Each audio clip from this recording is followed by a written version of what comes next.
Get going. Great, thank you.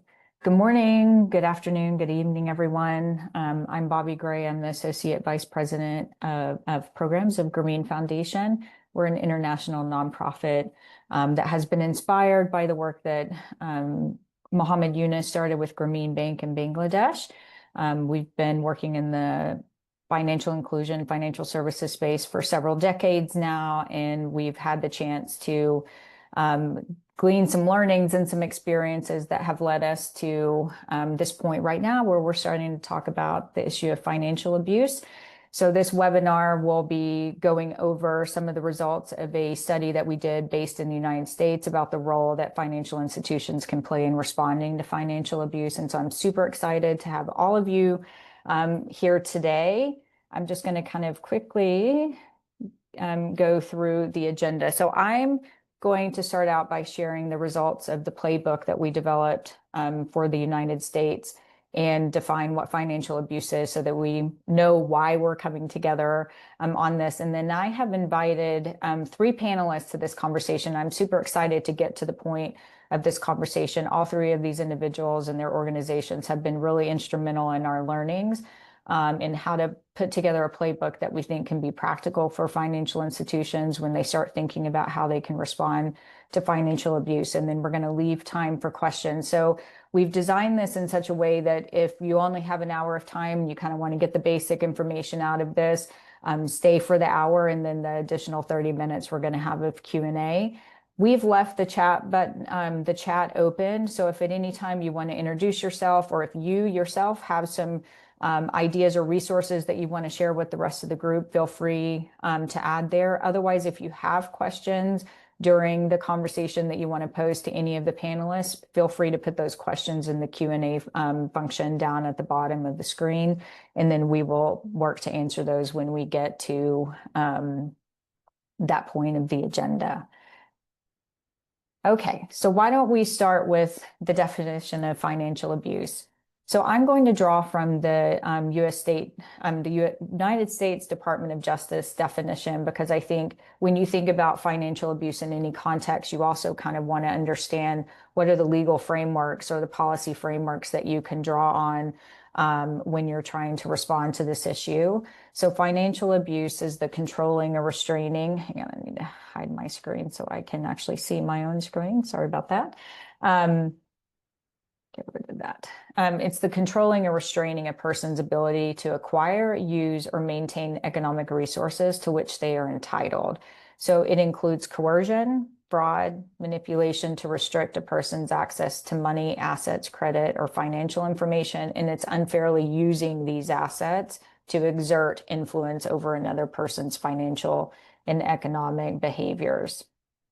There are 3 forms of financial abuse kind of under this umbrella of the definition. There's financial exploitation, financial control, and financial sabotage. For anybody that's been working in the elder financial exploitation space, these should appear to be very similar types of kind of categories of financial abuse that are discussed in those spaces as well.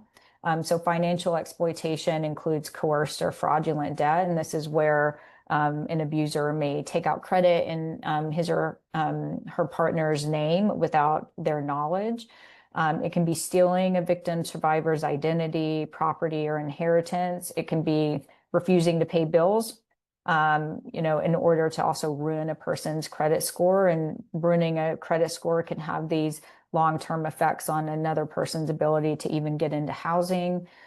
Forcing the sale of assets or liquidating accounts against their will, spending large amounts of jointly held money without consent, and damaging or neglecting assets that depreciate their value.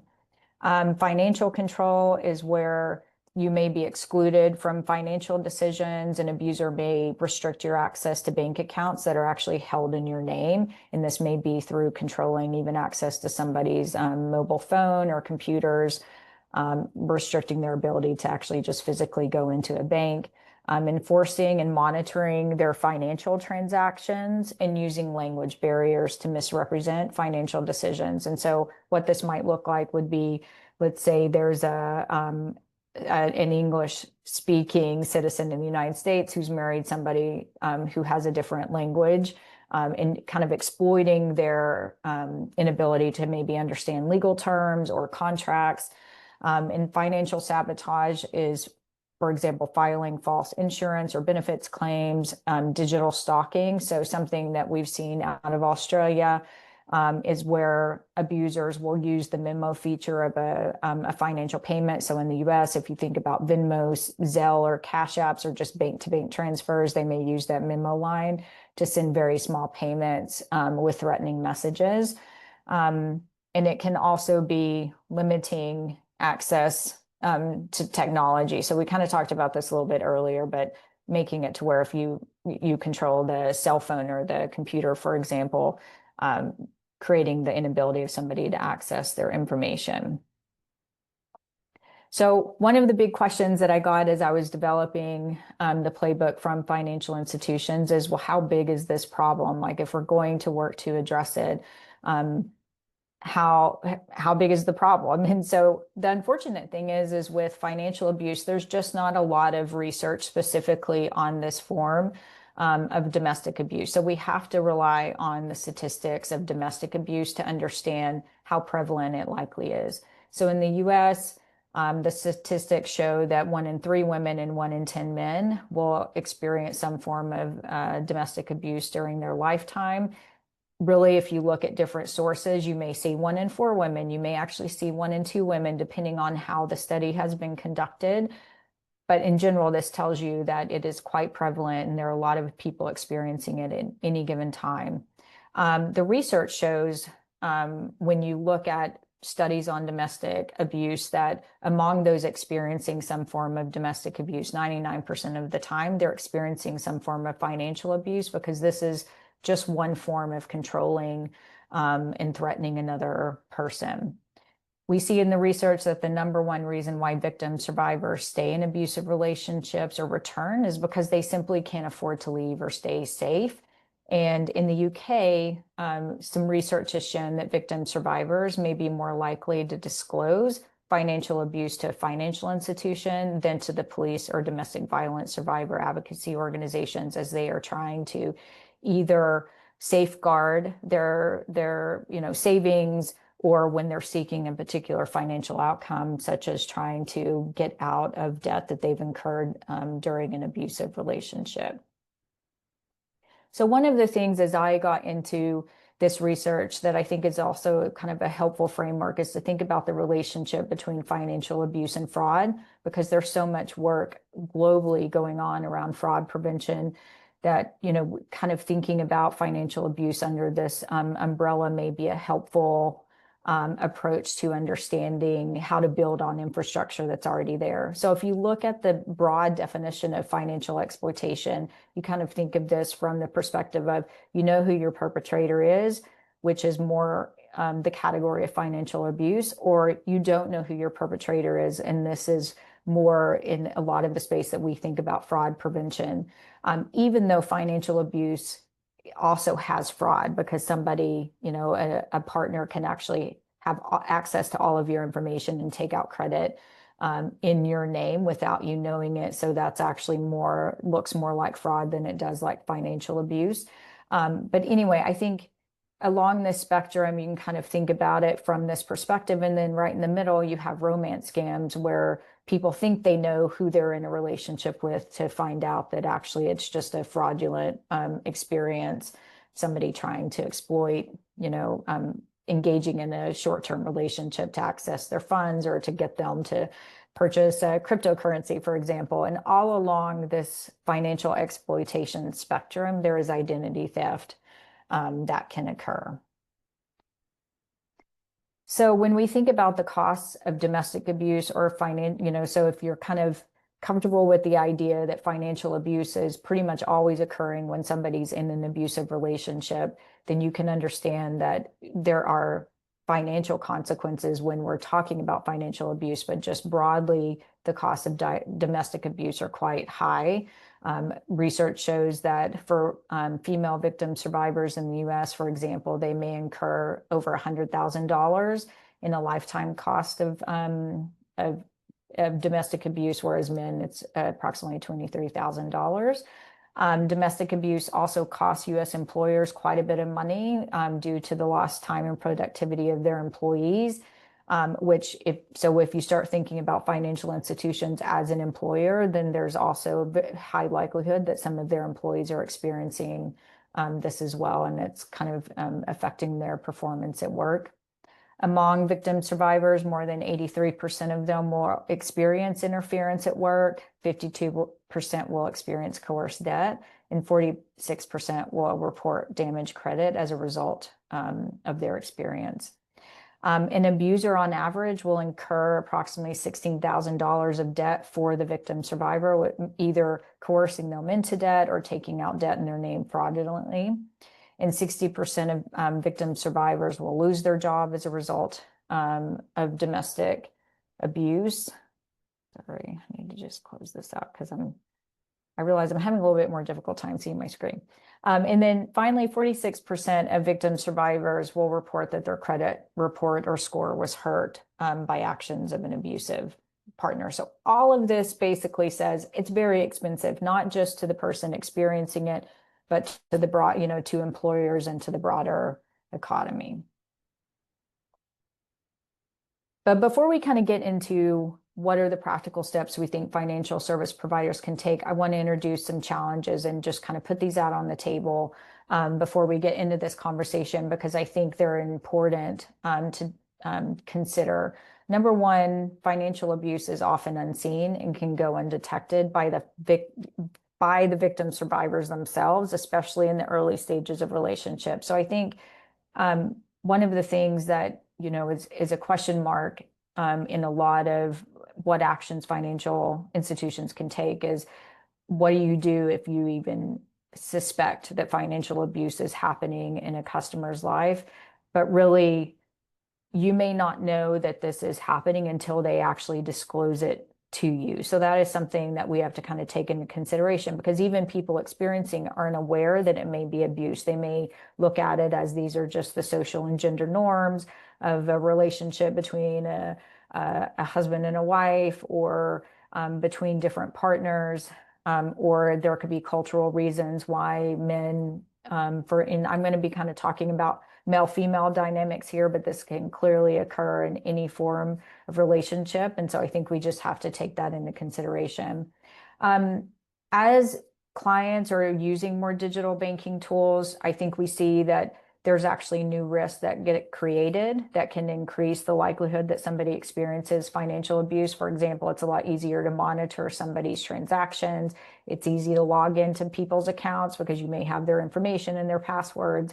But at the same time, these tools can be used to detect and mitigate financial abuse. So for example, you can use two-factor authentication for credit applications, alerting a victim survivor that, even their partner is taking out credit in their name. And then the other big question that comes into play is, like, how do you balance clients' autonomy with protection from the financial institution? So when you think about joint accounts, for example, financial institutions don't want to get into the decision as to how couples who both have access to an account are going to spend that money. So I think that's also a really big question that we have to take into consideration for the steps that where financial institutions are going to feel comfortable engaging and where they may get really uncomfortable. So the playbook proposes 4 workflows for financial institutions. Number one, you can foster a supportive internal culture. You can prepare your employees to support clients. You can educate and support clients, and then you can deepen your protections and support for clients. So I'm going to go through each of these 4 really quickly. So number one, and all of these workflows can be occurring at the same time. We just kind of wanted to categorize them so that you could consider them separate, but also as kind of a just larger, broader strategy that you could implement. So it's not necessarily in order. And I've seen organizations, financial institutions start at different places, and there are different reasons why they've done that. But number one, under supporting in an internal culture, it's kind of acknowledging that number one, you very likely have domestic abuse victim survivors as your employees in a financial institution, just giving the statistics. And those statistics suggest that there's really no, anybody can experience it. Somebody in a high income family, all races, all sexual orientation, everyone can experience domestic abuse. And so it's very likely that employers or financial institutions have employees that are experiencing it. So I'm not really talking specifically here about their own experience with financial abuse, but just domestic abuse in general. So one of the things, there's a few ideas that we have here. Number one, you can conduct an anonymous internal employee survey just regarding people's experiences with domestic abuse to inform policies and support within the organization. So like your human resources policies, for example, to incorporate protections and practices if employees come to the institution disclosing that they're experiencing some form of domestic abuse. You can develop these policies and consider how those policies include employee safe leave, for example, if they need to escape a dangerous relationship, or to provide them time to seek support from the police, or to get court orders or divorce proceedings, for example. You can educate your employees about domestic abuse and link them to local services. So partnerships with domestic abuse survivor advocacy organizations can be part of that infrastructure that you're creating for your employees. One of the things that occurs in the United States in particular is there are a lot of workplace violence programs that are requirements by the state governments that you have some sort of security plan in place. And so you can build on that infrastructure as well to include the threats that may come through of domestic abuse among their employees. And then finally, some financial institutions are providing emergency funds to their employees, or kind of these flee funds when they need money to just basically get maybe even short-term housing, or travel arrangements to get to a safe place. Throughout the playbook, we provide a set of resources. So in each of these slides, I'm going to provide you just one to give you an idea of a resource that you can access that shows you like how you might actually implement these ideas. So in this case, for example, FreeFrom, and I will invite a colleague from FreeFrom later to share more about their work, but they have a resource called Creating a Survivor Supportive Workplace as a resource to kind of inspire thinking around this area. So in workflow 2, we're thinking about how do you prepare your employees to support clients. So number one, you can conduct research with your staff in local domestic abuse survivor advocacy organizations to understand how abusers can weaponize financial services to harm clients. In the United States, there's a lot of research that you can draw on. So financial institutions may want to understand specifically with their products where maybe the loopholes or where people are at most risk in use of their specific financial products. It's just given there are a lot of resources that you can already draw on from organizations like FreeFrom and the Center for Survivor Agency and Justice, who I will also invite later into this conversation. You can actually integrate an explicit definition of financial abuse across all of your relevant policies. So when you have your fraud prevention or fraud policies, your customer service policies, your anti-money laundering policies, any place where you may, if you kind of think back to that slide I shared with you about financial exploitation, where in the existing policies that you have, can you integrate financial abuse that may be experienced by somebody who knows who their perpetrator is. You can develop procedures for responding to financial abuse when it's disclosed by the client. So basically, the whole idea is like, prepare yourself for when somebody comes to you and says, I'm in an abusive relationship, or I'm getting out, or I've divorced, and now I'm trying to basically clean up my finances. What is the process that you have in place, and how far can you go as an institution to support them? Somebody from the International Finance Corporation said, being clear between what the bank can do and what's more therapeutic, like where do you link them to a domestic violence survivor advocacy organization for support that goes beyond what the financial institution can do. And then some low-hanging fruit that we see, because there's so much work on elder financial exploitation in the United States, is that you can expand those trainings to include domestic financial abuse, or more of that intimate partner financial abuse that occurs. So I want to point to a particular resource for some inspiration. Surviving Economic Abuse is a nonprofit organization based in the UK. They have worked with the financial sector in the UK to develop a common financial abuse code that many large financial institutions have signed on to that may provide some inspiration for the type of kind of policy documents that you might want to consider creating. So workflow 3 is to educate and support clients. So we kind of look at this from two perspectives, kind of how can you communicate about financial abuse in a very public way? And then how can you communicate or engage with clients in a private way? So on the public workflow, we kind of look at this about financial institutions using their websites to actually have pages on what is financial abuse and some sort of messaging around what the financial institution can do to support you if you are in that situation. And I think this is a really important and probably easy way to start communicating about financial abuse to the broader community, even if you're not necessarily a client of that financial institution. You can integrate financial abuse marketing and education messages within existing financial education methodologies. A lot of financial institutions have some sort of financial literacy outreach, and you can just add in additional sessions or curriculum around this so that you're not creating something necessarily new, but just building on the infrastructure that you already have. And then you can also, what you see in a lot of domestic violence, kind of if you're a support organization in the space, there are a lot of these quick exit buttons on those websites so that if somebody's internet access is being monitored, that you can quickly leave that web page. And it kind of erases also the history of accessing that. So for example, if you have a financial abuse page on your website, you might want to have a quick exit button if somebody's trying to get information on it, but they don't want their abuser to be aware that they're looking for that information.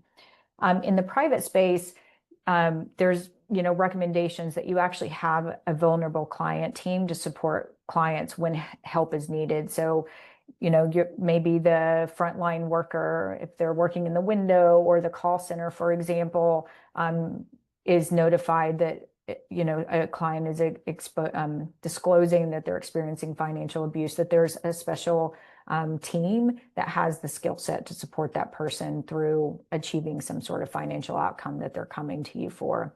And then, of course, if a client feels it's safe, you can provide information to them on financial abuse or link them to a domestic abuse hotline. I think what's really important across any of this is that it really needs to be the customer driven, because they know better than anybody what they consider to be safe or not. And so in all of these cases, I think you have to think through, how do you allow the customer to tell you what they're looking for and what they're willing to accept from you, because they may still be in a very dangerous situation. One of the resources that can be used under this particular workflow is that Allstate Foundation has a curriculum on financial empowerment, and it's an example of curriculum that you might want to draw on from the financial institution perspective. And then finally, the last one. So this is a pretty big category because there is a lot of different types of innovation going on in this space, but we're really kind of starting to think through what are the specific kind of like financial product design or revisions that you might want to consider once you kind of go deeper into this issue. So number one, and this is a little bit goes back to what we covered in workflow two about, setting up infrastructure to respond to this if somebody discloses it to you.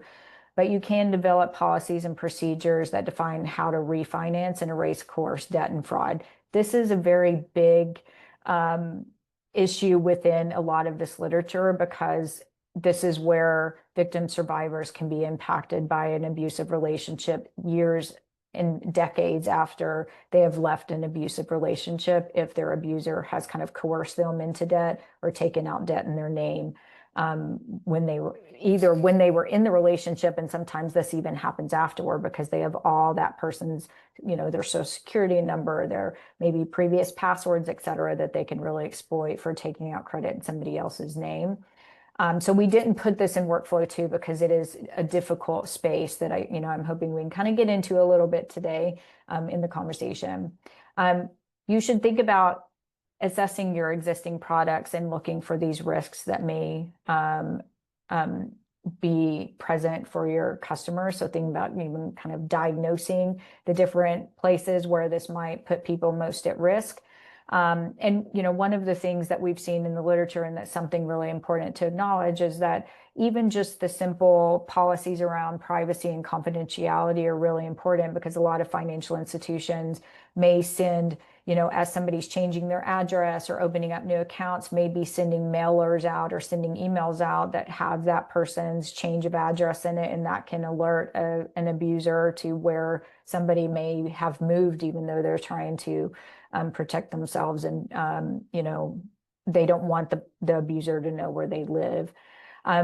You can create innovative account management products and services with victim survivors' needs in mind. And so kind of thinking about the fact a lot of victim survivors may leave abusive relationships without a credit history. They may not have a lot of money to pay for typical savings or checking accounts. And so there are a lot of, the bank on products in the United States are kind of an example of providing very low cost or no cost checking and savings accounts for people. You can design safe credit building products. What we see is a lot of people may not leave with a credit history at all because they haven't been, managing finances, or they could have damaged credit. And so kind of thinking about how do you help people get out of that situation over the long run. You can research the potential role of machine learning or artificial intelligence to identify populations at risk of financial abuse. I'm going to say this one is a really big question mark for me. I know they've indicated in the UK this is something that they're interested in exploring, because we've seen how to use these technologies to, detect fraud. For example, are there any patterns that will alert somebody to the fact that they may be in an abusive relationship is a really big question mark. But we're just putting it out there for whether, this is even an appropriate pathway, but one that could be considered. Like the employees, you can provide these flea accounts to customers. We've seen a bank in the UK do this, to where somebody gets, I think it's maybe up to like $400, $500 to actually leave an abusive relationship. And they've seen that be a successful model that they've been able to implement. And I know there have been a lot of questions around how that works. And then you can just simply empower your employees as advocates for domestic abuse victim survivors. We know from the experiences in the US that in domestic violence survivor advocacy organizations, that a lot of the employees of those organizations themselves were victim survivors, and they don't always feel confident in helping victim survivors with kind of financial literacy, budgeting, basic financial behaviors, and that could be a great place for just collaboration. So one of the resources I want to point to on this one, especially when we're talking about coerced debt, is that the Center for Survivor Agency and Justice has a compendium on coerced debt. There's been a lot of work in the space that I think could provide information for, what victim survivors are looking for in support, and kind of how financial institutions could be more supportive in that space. Okay, so now we're going to get to the panel discussion. So I want to quickly introduce who I've invited to the table for this conversation today, and then I'm going to allow them to really introduce themselves and their organizations when it comes time for their talking points. So that I've invited Hye Sun Kim, who is the private sector program manager from FreeFrom.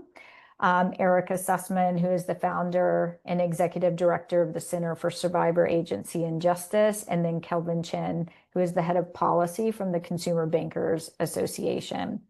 So I'm actually, before I have you guys talk, I'm going to go ahead and share this. In case you have not accessed the paper and you just quickly want to download that, I'm going to go ahead and just say thank you so you can grab that, because what I would like to be able to do is turn the screen off so that we can actually just focus on the conversation itself.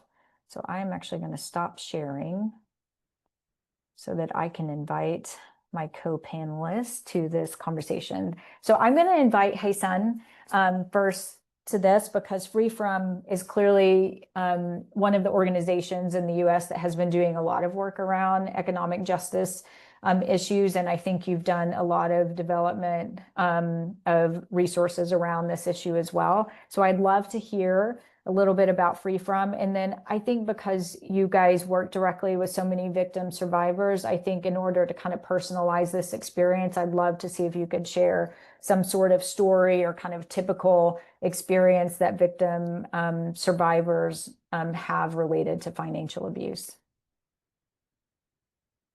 Thank you so much, Bobbi. And hi, everybody. I'm really excited to be here. It's so lovely to meet you all. So my name is Hye Sun. It's like saying hey to the sun or hey sun. My pronouns are she, her, hers. And as Bobbi mentioned, I'm the private sector program manager at FreeFrom. So FreeFrom is a national survivor-led organization on a mission to build a world free from gender-based violence, or GBV for short. So that's the term that I'm going to be using a lot today, but also interchangeable with domestic abuse or domestic violence, etc. And at FreeFrom, we work to end GBV by working with survivors, by building economic freedom and safety. So some of the work that we do at FreeFrom is to directly support survivors' financial security, like through our emergency safety fund grants, where we issue direct emergency safety fund money to survivors who need it. And we also have a savings match program where we are able to support survivors with creating savings for their safety. And we at FreeFrom, as Bobbi kind of mentioned too, work directly with survivors on our research. So we have a connection with over thousands of survivors across the US. And based on what we hear from survivors, we then create different reports and are able to use that information to inform our policy advocacy work. So that includes our state and national level policy advocacy for survivor safety and financial security. And then in my work specifically, I work with private sector actors and I collaborate with them on helping them understand their role in ending gender-based violence and supporting survivors of gender-based violence. And this includes financial institutions and employers. And I similarly take our survivor-informed data and recommendations to do that.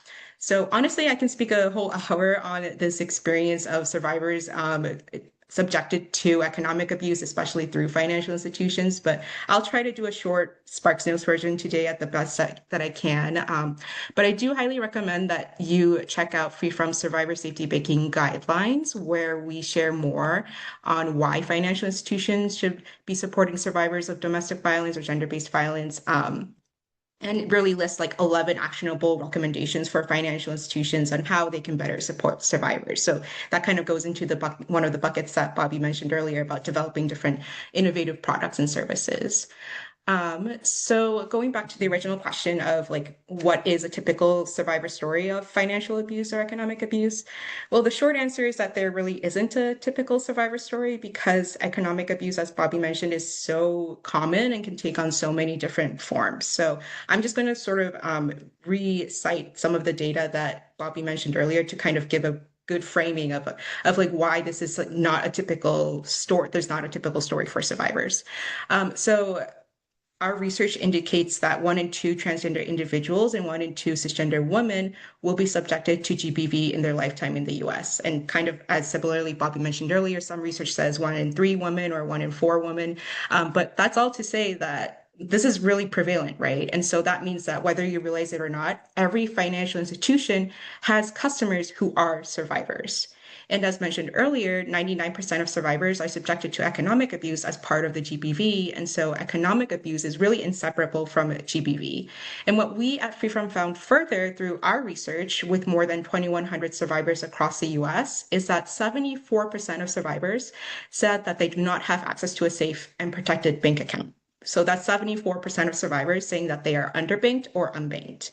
When we break it down further, it's 58% of survivors saying that a harm doer has monitored, access, controlled their bank account in one way or another through economic abuse. And the remaining 16% say that they do not have a bank account, which is a really high percentage compared to how 5% of the general adult populations in the US do not have a bank account.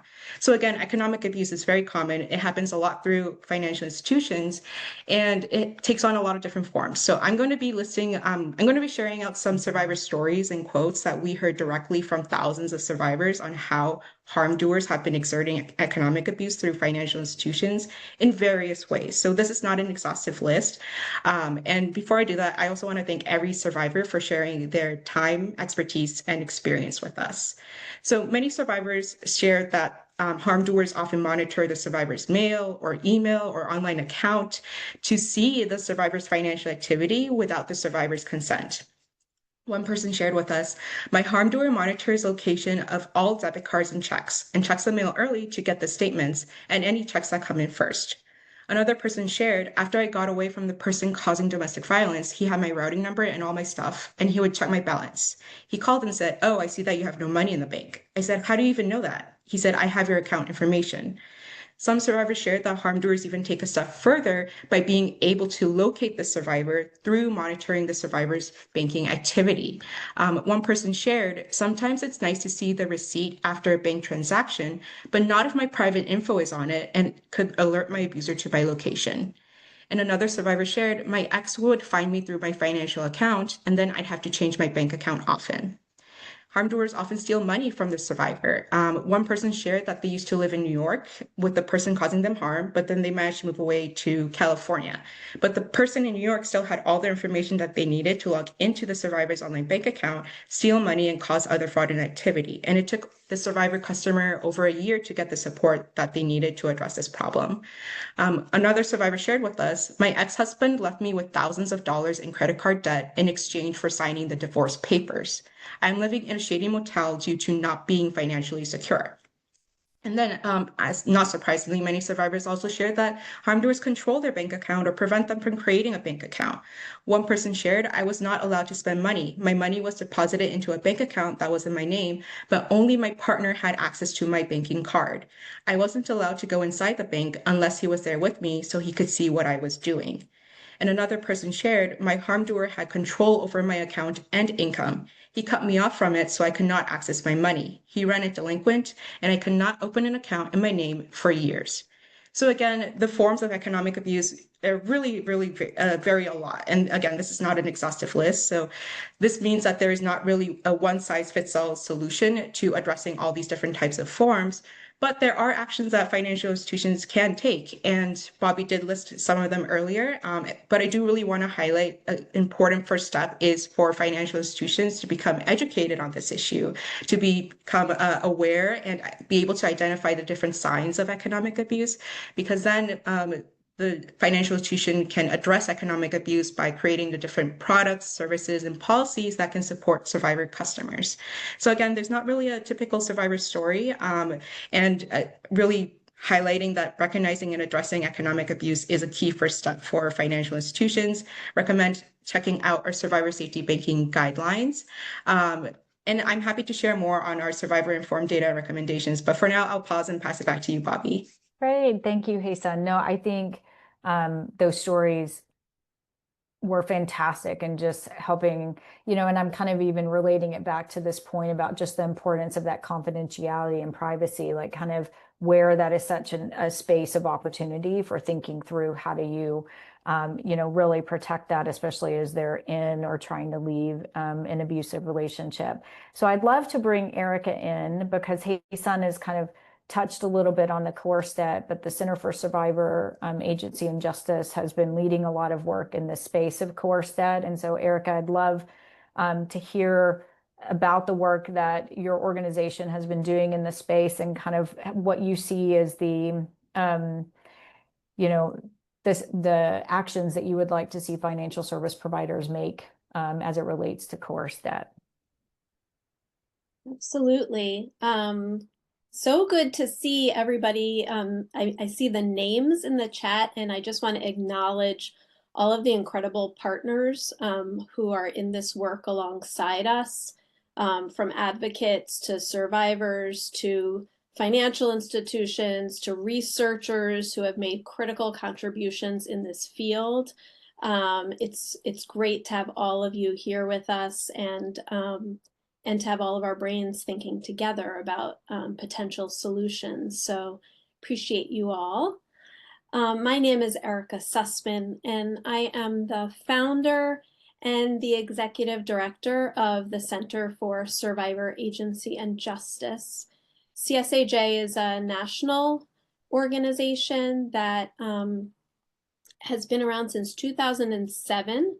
And our mission is to advance economic equity for survivors of gender-based violence. We do this in 3 different ways or through 3 levels of impact. One is by supporting advocates and attorneys who are on the ground and doing this work each day by bolstering their skills and their capacity. Second is that we work with communities and organizations to build really important partnerships that can really center the needs of, and in particular, the economic needs of survivors. Some of those partnerships include financial institutions. And then third, CSAJ works to advance and also to help support systems and policy change that really centers the lived experiences of survivors as it relates to their economic needs.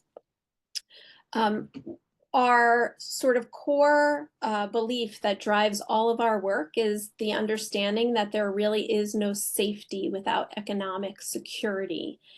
And so I think part of the charge for all of us in this work is really thinking about how our work in the financial space, whether it's as attorneys or as advocates or as financial institutions, what is the role that we each play in securing safety for survivors? Because we know that economics is such a critical piece of that.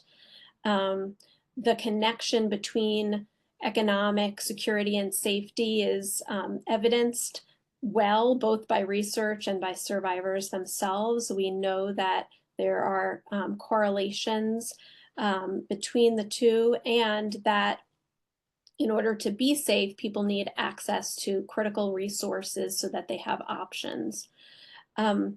So I want to talk a little bit, some of what I want to share with you today is really grounded in all of the learning that we've done over the course of the past many years. CSAJ has a Consumer Rights for Domestic Violence Survivors initiative, and that project has worked with, countless advocates and attorneys who we work with to build their capacity and also build partnerships in the legal and consumer rights space. And through that work, coerced debt, as Bobbi mentioned, has been a large part of our focus because it is such a pervasive issue that advocates work to address. Part of that has also led to the creation of a national coerced debt working group, which CSAJ leads and organizes. And I see several folks on this call today who are part of that working group. And it's a multidisciplinary group that fuels systems and policy change, both at the state level and also at the federal level. I just want to give a shout out to our friends in New York who passed a coerced debt law yesterday. Really extending critical protections to survivors throughout the state of New York and adding to, I think, what is now 8 states who have coerced debt legislative protections across the United States. So there, all is to say there's a lot of good work in this space and lots to draw from as we think together about how financial institutions can play a role. Bobbi asked me to talk a little bit about sort of what is coerced debt in more detail and what does that look like. So I'm happy to offer some of this research. So coerced debt is a type of economic abuse. As Bobbi had mentioned earlier, the definition of economic abuse involves behaviors that control a person's ability to acquire, use, and maintain economic resources, threatening their economic security and potential for self-sufficiency. And that is research from Adrienne Adams, who's also on this call today. There are 2 types of economic abuse, and those look like economic restriction, which involves using abusive tactics to impose limits on somebody's resources, as well as economic exploitation, improperly using a partner's resources for one's own advantage. And an example of that is really creating debt in a partner's name. So the definition of coerced debt is this, and this also comes from research both from Adrienne Adams and from Angela Litwin, who is based out of Texas. It refers to all non-consensual credit-related transactions that occur in a violent relationship where one person uses coercive control to dominate the other person. And there are two types of coerced debt. First is debt by fraud, and that involves using a partner's personal information to take out credit in their name without their knowledge. An example of this might be someone buying something using their partner's credit card information without them knowing about it, or somebody using their partner's social security number and other information, maybe to take out a loan in their name, again, without them knowing. The other type is debt through coercion, and this involves using force or threat of harm to compel a partner to take on debt that they otherwise would not have incurred. So for example, someone could pressure their partner to sign their name on a vehicle loan with the threat that if they don't, some terrible consequence will ensue, whether it's physical, psychological, economic abuse, abuse to children, abuse to immigration status, etc. So people comply with that due to fear. And I think that this gets at a larger piece that I just want to kind of uplift, because for folks who may not be steeped in the domestic violence space, it's critical to understand. And that is that all of this behavior is taking place within a larger context of coercive control, right? And that's what makes it so powerful. We're not just talking about one incident of economic harm. All of this is taking place within a larger context of threats to somebody's physical, emotional, economic well-being. And Evan Stark many years ago defined coercive control as a form of intimate partner abuse that involves the systematic, ongoing use of violence, intimidation, isolation, and control to restrict somebody's autonomy and liberty. And that is really so when we talk about this, I think it's important that we are thinking about how these economic harms occur within that broader context, just as we do in other instances of gender-based violence, like the sexual harassment space, where we know that individual actions are so powerful because they're happening within a larger context of abuse. I want to share some just data on the prevalence piece.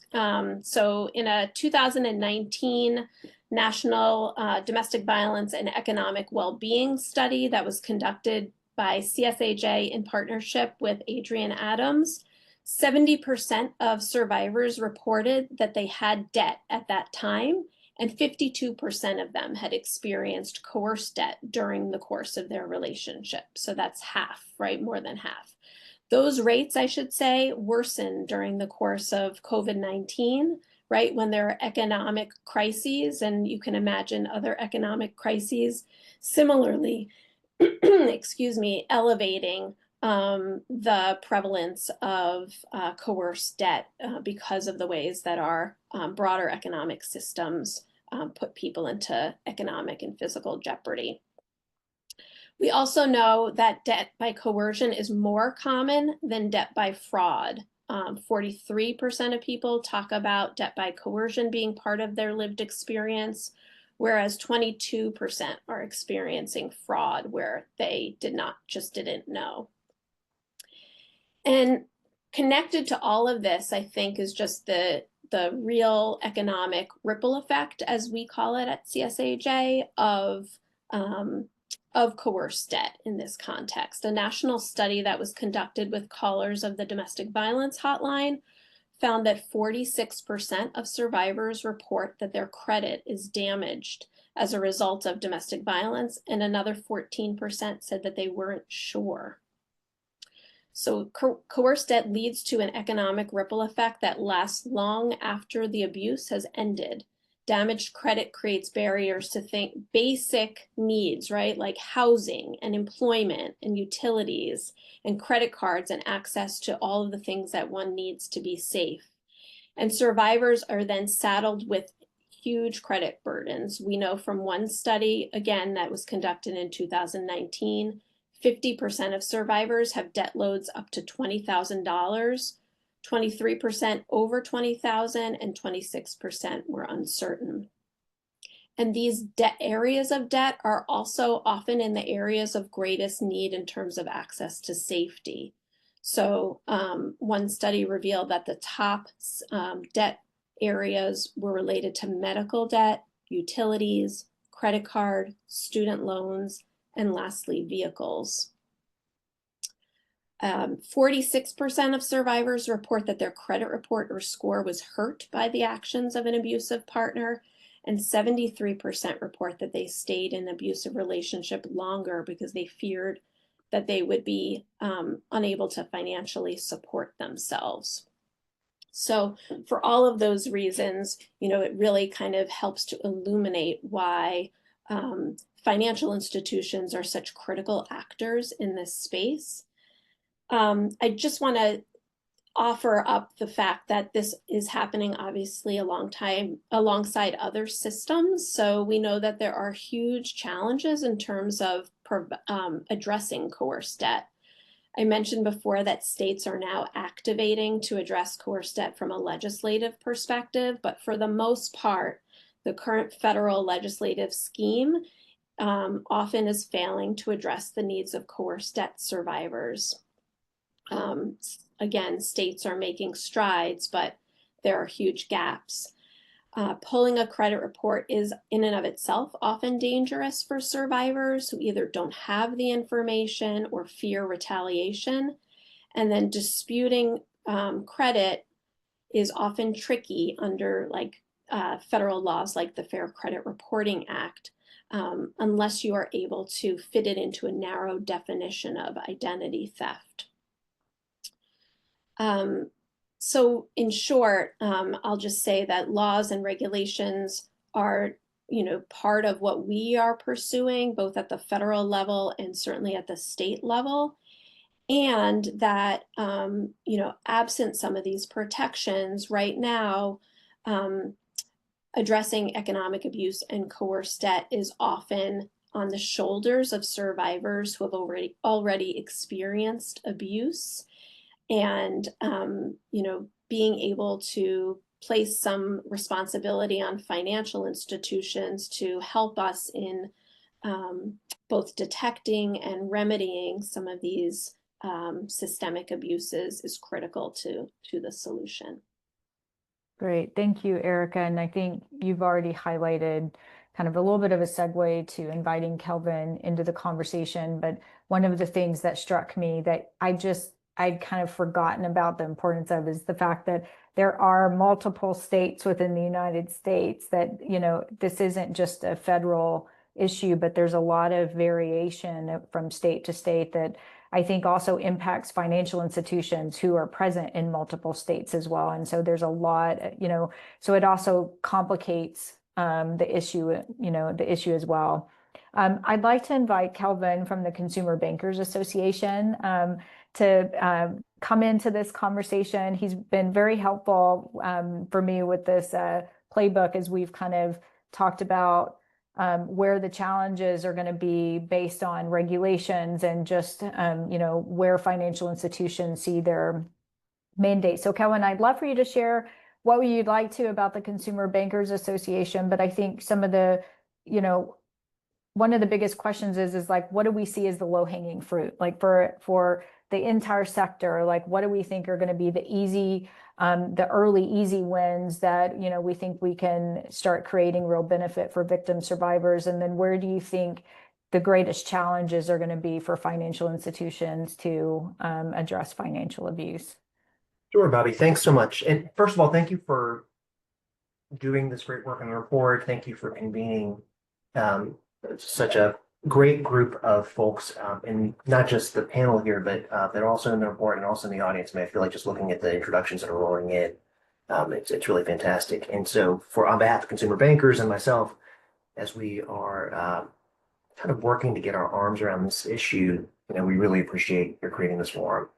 So hello, everyone. My name is Kelvin Chen. I represent the Consumer Bankers Association of America, where we are a trade association that represents retail banks. We're generally banks that are $10 billion plus.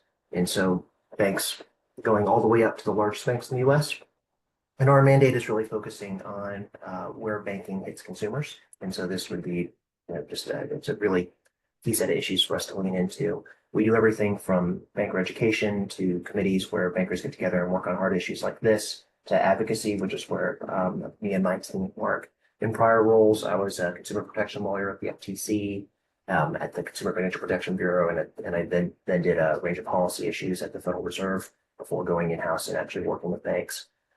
Bobbi, I think that the hard thing here, and I'd actually sent Bobbi a note saying I'm going to try to keep my intro short so we can get the questions, but I'm actually going to take this first question and go a little bit longer if that's okay, and kind of just walk through why I think it's hard on our side and where we're really excited to work with the folks on the screen here, but also in the chats to try to get smarter on these issues and try to come up with things that can make incremental progress.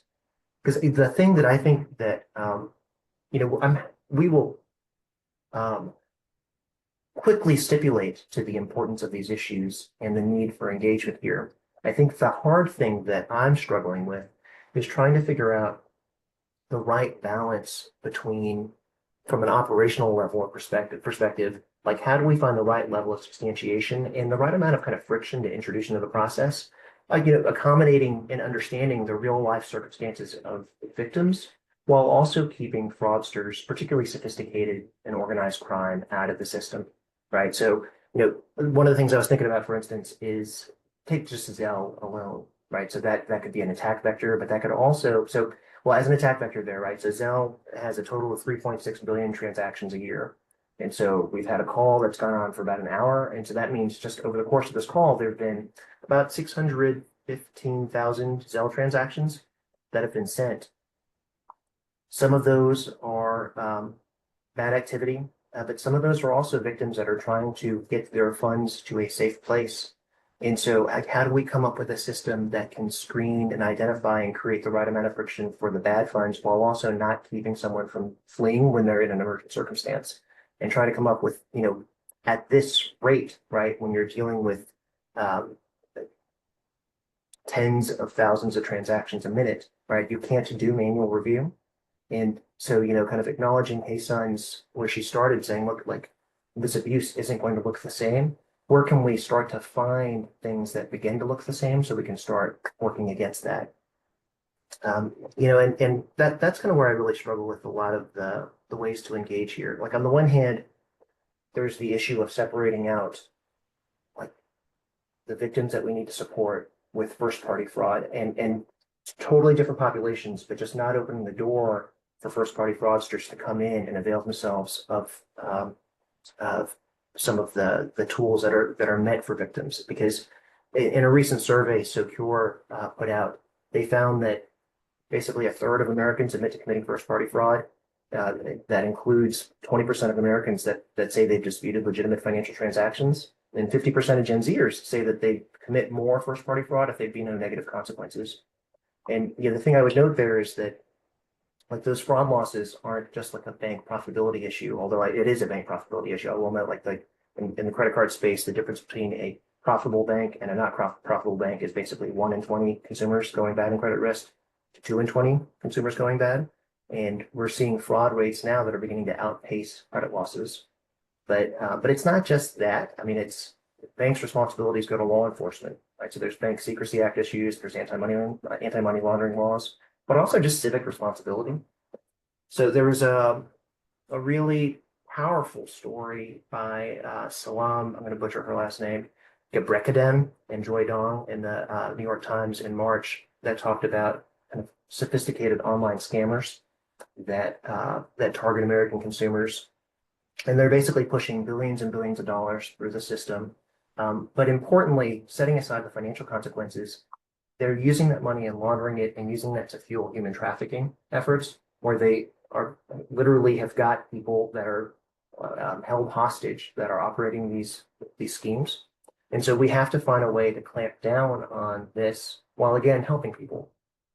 And so, in the prep, like Hye Sun and Bobbi and I've talked about this at length, what is the right amount of like documentation to ask of a victim so that you can start helping them out, either offering them relief or shutting down accounts on behalf of them.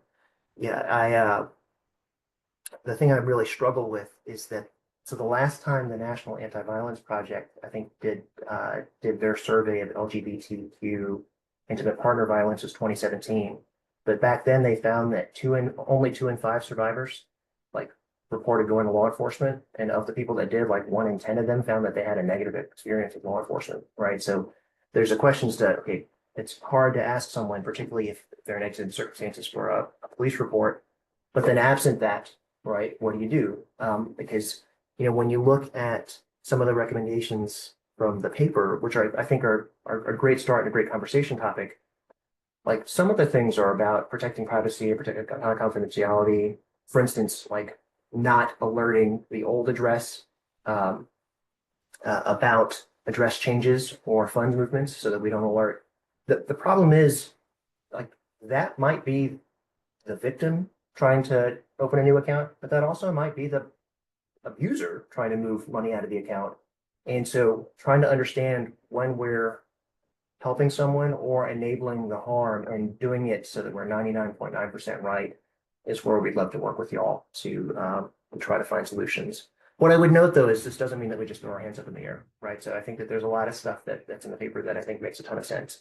Like one, you got to foster a supportive internal culture, like both of your bank employees, both in terms of helping understand that, like understanding that they may also be subject to this kind of violence, but also helping educate them so they recognize this, helping people learn how to monitor things.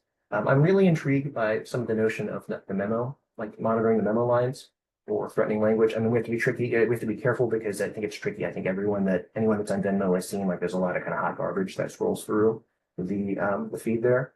But trying to find a way to do that doesn't inadvertently stop too many legitimate transactions might be a good start. So all that's to say is that we're really excited for this conversation. We appreciate your inviting us and we look forward to learning more. Mm-hmm. So Kelvin, just to kind of hone in maybe on low-hanging fruit. I know that we kind of started in that because you have so many consumer banking institutions that are part of Consumer Bankers Association. Like, do you see areas that you can imagine that even Consumer Bankers Association might convene around because you think this might be an easy starting point out of all the different recommendations? I mean, do you see something that you think is probably going to be fairly easy? If you kind of think of a spectrum of easy to difficult, is there something that you think is going to be attractive, maybe even to financial institutions to do first?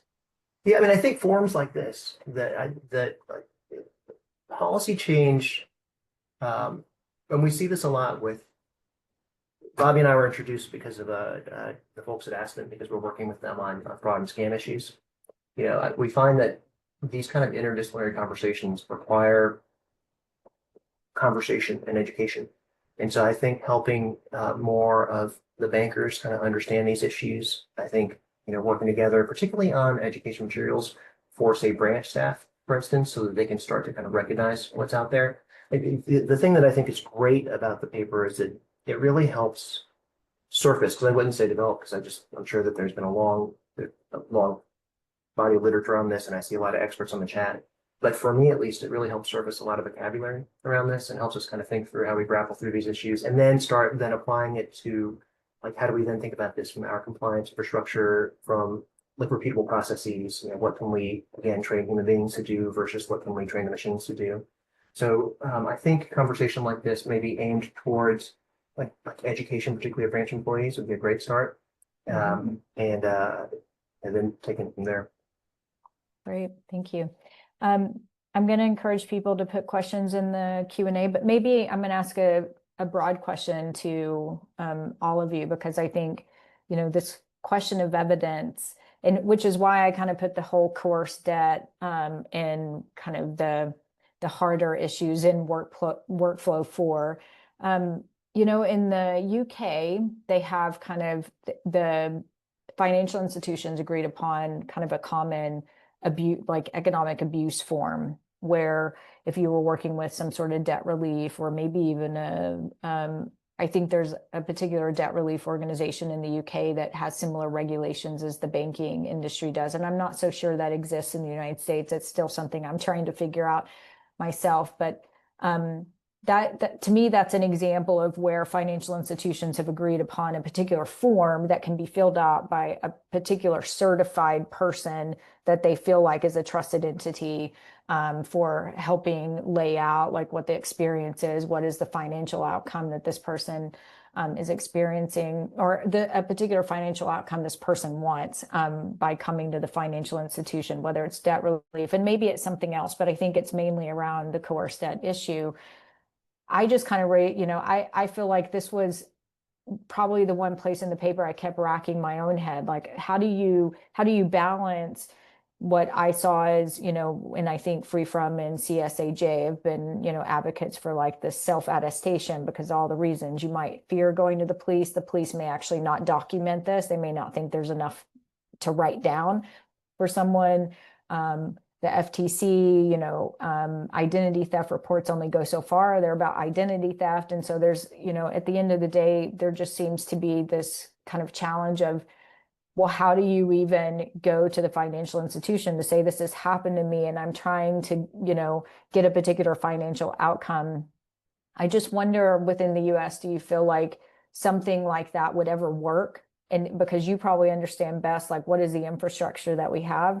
And then I invite Hye Sun and Erika to also share, because I think there's been a lot of work around trying to come up with, like, what is the evidence that you actually have to, be able to present? And what is that threshold of evidence that you have to be able to present? So anyway, I kind of open this up to all three of you for if you have any particular comment, recognizing that we won't solve it, but it seems to me like this is such a hard, because for even Grameen, and I think we work so much in microcredit, I know we're going to hit the same question. Like, how does somebody actually go to their financial institution and say, is there any way I can find my way out of this situation?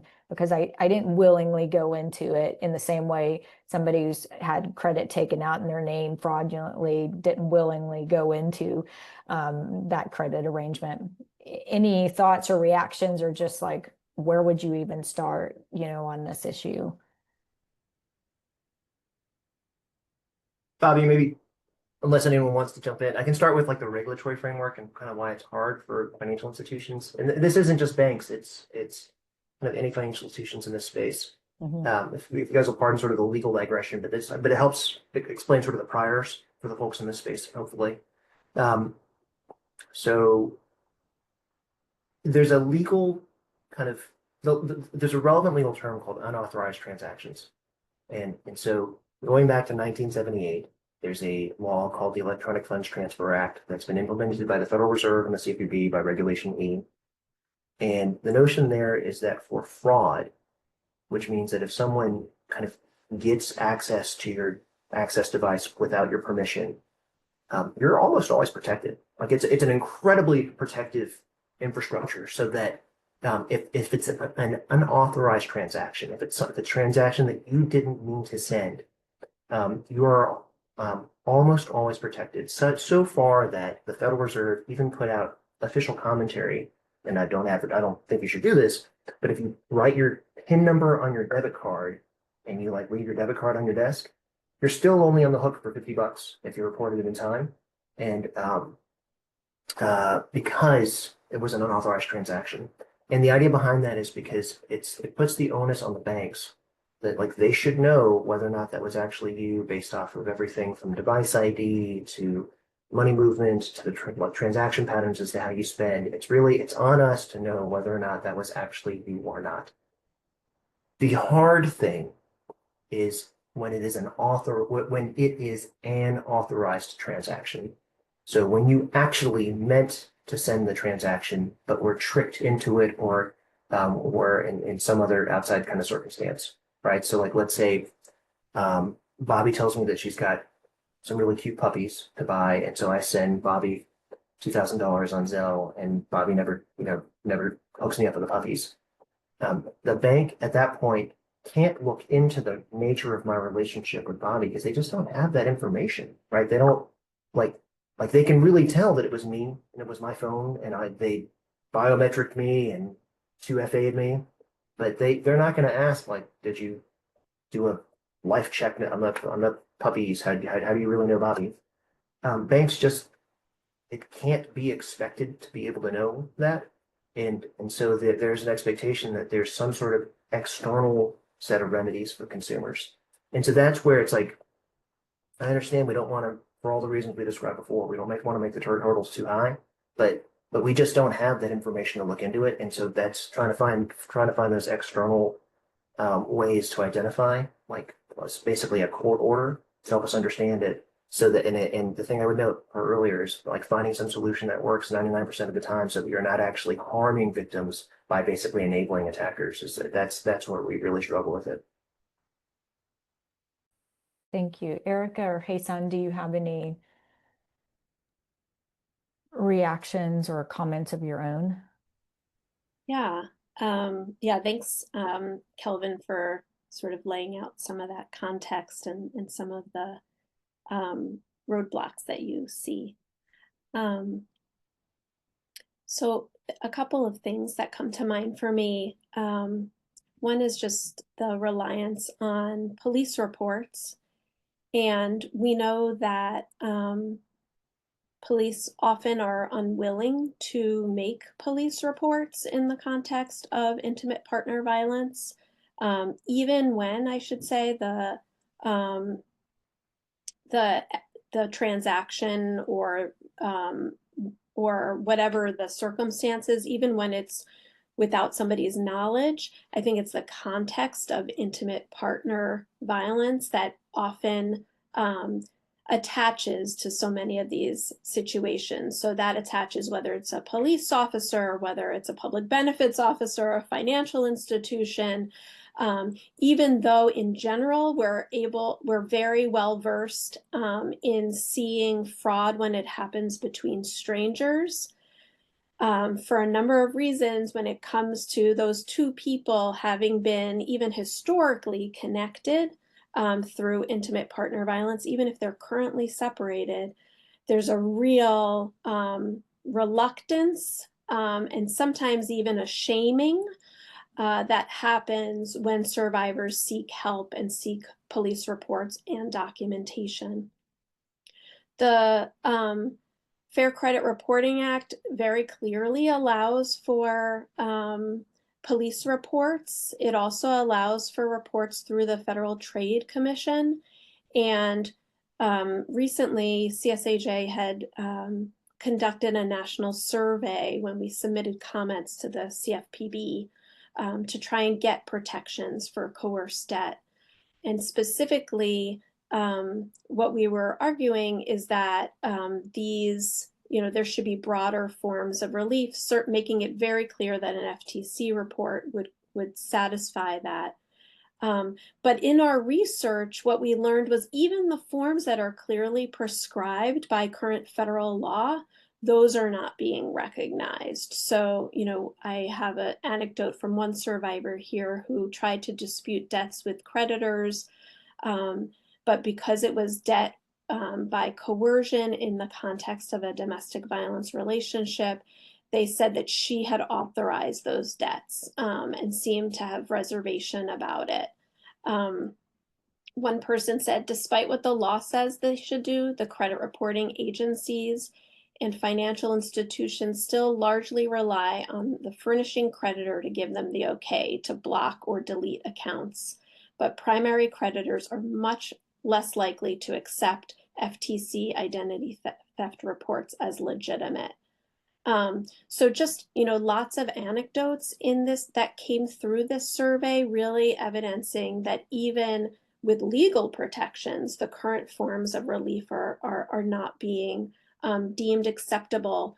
And I think what that behooves us to do is think about, okay, well, we have this fraud infrastructure that exists in the stranger violence context, so to speak, right? When we're thinking about just customers who are not connected to one another through intimate partnership. And how might we extend that infrastructure to include folks who happen to be intimate partners? And I also want to add everything, or, echoing everything what everyone said. I just want to add some of what FreeFrom had found as well. So we had done a survey with over 1,300 survivors a few years ago. And what we have found is that 69% of survivors that they can't or wouldn't feel safe getting a court order, like a protective or restraining order. And 68% of survivors similarly said that about a police report. So while we do think the self-attestation letter is the best, most ideal and safe option for survivors, we understand that sometimes proof may have to be required. And so what we at FreeFrom have found is that actually 66% of survivors said that getting a letter from a therapist would be the most safe and accessible form of letters from, or form of proof for them, and that 54% of survivors said that getting a letter from a domestic violence or sexual assault advocate would be the safest or accessible form of proof for them. So we really do advocate for accepting expansive list of options for proof. So like I said, letter from a therapist or a domestic violence sexual assault advocate. And what we have been seeing too in different states is that hopefully more and more states will do this, but a couple of states have been sort of accepting these different forms of proof as well. So like in California, for example, when it comes to course debt protections or relief, they accept a police report, court order, FTC report, but also letters from what they call a qualified third party. So that can include a domestic violence counselor, a court appointed special advocate, a psychologist, or a therapist, et cetera, et cetera. And let me just make sure I have the correct state. In Minnesota, they also accept similarly a police report, court order, FTC report, or a certification from a qualified third party, and similarly includes domestic abuse advocate, sexual assault advocate, healthcare provider, mental health care provider, therapist, social worker, or a nonprofit org in Minnesota that provides direct assistance to survivors. So, this is actually a practice that is being done by different states, and hopefully this will be more broadly accepted throughout all the states as well, so that it allows that flexibility for survivors to be able to provide the options, the documentation or whatever that they need to be able to access course debt relief. Great, thank you, Hye Sun. Before I obviously have lots of questions, but maybe what I'll do is I'll answer one of the questions that's in the Q&A. So Sybil Solomon asked, how does pulling a credit report endanger a survivor? And maybe Hye Sun or Erika, I can't remember which of you maybe shared that just pulling the credit report might be dangerous. Can disclose their location. And also for folks who are being essentially watched, right? If somebody has somebody's financial information and they have access to what their activity is, if somebody sees that they're pulling information, that's a red flag that they are trying to do something connected to either their current financial status or that they're connected with a particular advocacy organization. So just all of the specifics that can be exposed about somebody's whereabouts are being exposed through somebody pulling a credit report. So what you're kind of saying is that if a bank or some other entity that is looking into somebody's credit and it shows that their credit report was accessed. So like she's trying to get a car loan and all of a sudden her credit report shows that X bank did an assessment. That's what you're kind of talking about. Right. Yeah. Okay. It's a mechanism essentially for being able to find somebody. And so that even if somebody's been separated from their abusive partner, they can see, oh, right, they're in this location, they're trying to access these services, things of that nature. I got you. So maybe one of the other, and I invite people, if you have questions, feel free to put those in the Q&A, or if there's some experience that you want to share there as well. Maybe one of the questions that for me has also come up, and Kelvin, you may be the best one on this, but I recognize Erika with your legal background, you may also have some thoughts on this, is that there's kind of this question of like, what comes first? Does regulation come first, or do you have to see kind of a growing movement of financial institutions to result in regulation? So if we're kind of, let's say the question is we want to, across the sector, indicate that, you know, financial abuse is something that needs to be included in fraud prevention, et cetera. I'm just kind of making something up for the moment. Because I recognize that, you know, not everybody likes regulation, but I also heard nobody wants to work on this without regulation. And so it kind of feels like, well, what needs to happen, especially in a place like the US where there may be state by state regulation, but then that means you're not really protected. You know, you can't expect going in from one, let's say you're a Bank of America customer, and I'm just saying this because that's where I bank. I live in Texas, and I might have certain protections that I'm not even aware of here, but then I move over to Oklahoma and realize I don't have the same protection because the laws are different. And so, you know, I'm just kind of curious, like, what do you start in kind of that regulatory space, or is there financial institutions that you feel like it's almost like you just need to start seeing duplication of people being inspired by one financial institution, and then one day everybody says, let's all agree that we should all do this, it's good practice. I'm curious if there are examples of where maybe regulation wasn't created until there were a lot of institutions wanting to work on it. It's kind of maybe a demand or supply question. I don't know. I'm curious if Kelvin or you or Erika have any kind of thoughts on using that as a mechanism. Erika, do you want to go first?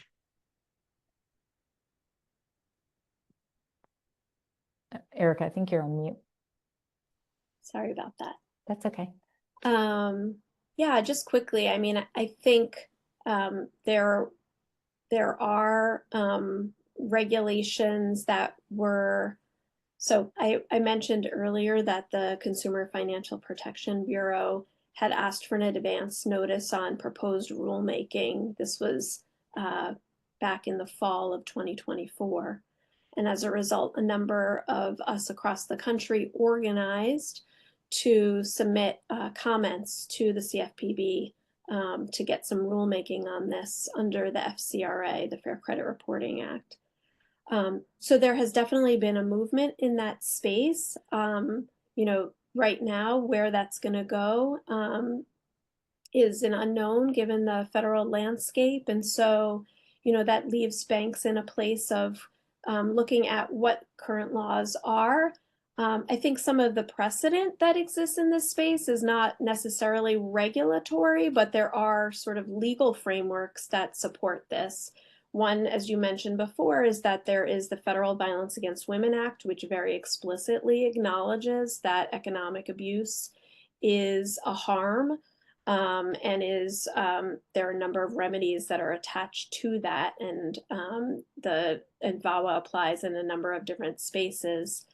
But also, you know, where there have been several spaces where federal laws and state laws have addressed economic abuse. For example, in the tax space, right, where there's acknowledgement of economic coercion and people have had the opportunity to claim themselves as innocent spouses as a result of that, even though they may have known that their abusive partner was filing taxes because of the coercive control element.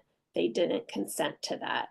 Similarly, in the student loan context, there have been opportunities to disentangle from abusive partners where somebody has been really oppressed by a student loan that they did not themselves take on. So I think that there's lots of areas of legal precedent that folks can lean upon. And I just think in general, sort of what do banks have currently in place in terms of their obligations to really oversee fraud violations, and seeing this as a critical piece of that mandate. And just acknowledging that this is happening in the context of intimate partner relationships. Yeah, I mean, I think I'm probably aligned. I think, and you know, Bobbi, I think when we talk about people's willingness to take on problems pre or post regulation, I think it really depends on what the issue is, right? So there's certain things, and this kind of came up as we were kind of giving feedback on the paper. There's certain things that banks just can't do on their own, right? So like we can't just decide to start taking a lesser form of ID for account opening because of the risk of money laundering issues, right? Because it's like if we allow for someone to use alternative ID and then we then allow that just opens the door for some sort of terror finance. You know, we need to have some sort of clarity and as to how we would do that. But I think that by and large, there's a lot of goodness that can occur outside of the regulatory space through conversation and agreement on best practices. Because at the end of the day, like all regulation should be, is best practices that in some cases needs to come in because you might have like a collective action issue, right? Or you have some sort of liability issue, like what we just discussed there earlier, BSA issues.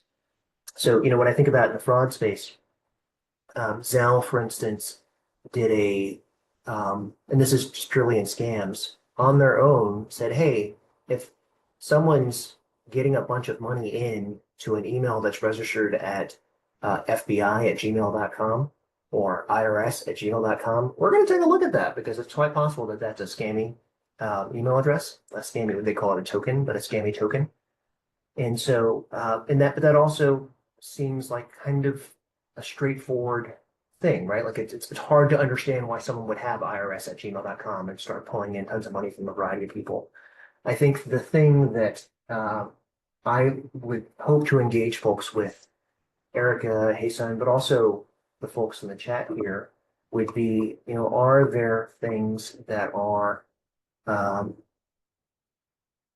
clear areas where there's just good best practices that we can kind of move towards and kind of one by one move the industry towards kind of, I wouldn't say no brainer just sounds like it oversimplifies it, but are there, I tend to believe that oftentimes there's a solution that hits 80% of a problem that takes 20% of the effort. And if you don't try to make the perfect the enemy of the good, and like, let's start there. And it's some combination of talking with folks that are super familiar with the taxonomies of how this actually shows up with the victim experience, with the operators that kind of can then explain like, okay, how do we do this when we're dealing with a couple thousand transactions a day? You know, I'm heartened by one of the commentators noted that in Australia, you know, you had just the best practice by the leading bank, right? So I do think that there are ways that we can do that. It's just, we got to talk some more and start chunking up the problem, I think. No, thank you. And yeah, go ahead, Hye Sun. Sorry, can I also just quickly chime in? So we at FreeFrom also try to address this because what we have been hearing from a lot of financial institutions is similarly that they feel like they can't really do anything without regulatory guidance. And so we had worked with Representative Nydia Velasquez and Senator Tina Smith last year to introduce a bill in both the House and Senate of Congress called the Survivor Financial Safety and Inclusion Working Group Act. I know it's a mouthful, but basically it would be a working group of the federal financial regulators like the Treasury Department, the FTC, the CFPB, et cetera, getting together with advocates like ourselves to talk about this issue of economic abuse happening in financial institutions. And then they would come up, this working group would come up with a way to provide recommendations for financial institutions, provide that kind of guidance that financial institutions are looking for. I will say that this act is not really, not sure where it's going this year, especially given the political climate that we're facing. But I just wanted to also say that, like, despite that, I would still also love to continue to working and talking to folks about how we can still work with financial institutions and be still able to provide them the feedback and guidance on how to be able to still do things without immediate regulatory guidance.